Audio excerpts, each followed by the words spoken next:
Enjoy the following preview of Talking Geopolitics.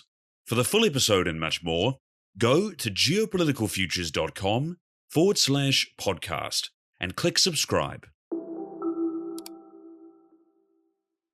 Turning to Europe, so the concern obviously is that Trump will seek to end the conflict. Well, I suppose it's twofold, that Trump will seek to end the conflict in Ukraine in a way that might be unfavorable to Ukraine, but perhaps also that Trump will pull the plug to a large degree on European defense support and require the Europeans to do more. I mean, do you think that is true?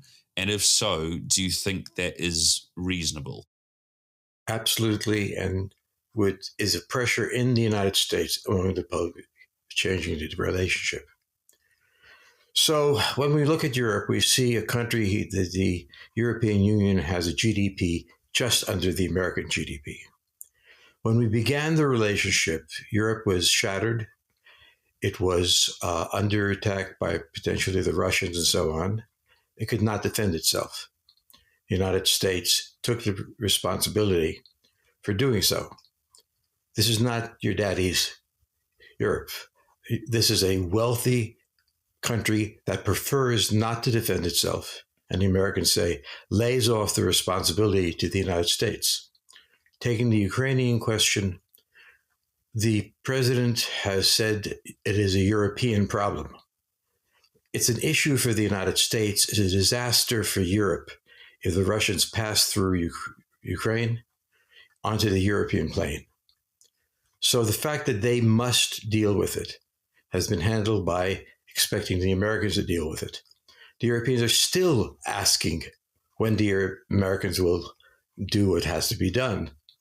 And the answer that's emerged in the United States, and one of the reasons that Trump won, was nothing.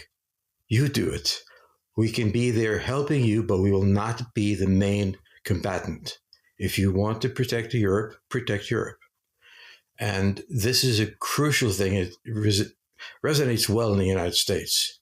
In a way, it's unknown to the Europeans I travel. To one extent, they're resented for not being willing to shoulder the burden of their own defense and expecting that the United States will, and then being offended when the United States says no. And that's what we're dealing with. We're moving from the end of the Cold War, which is one period, and we're into this new era where a different reality has always been there and now is being enforced.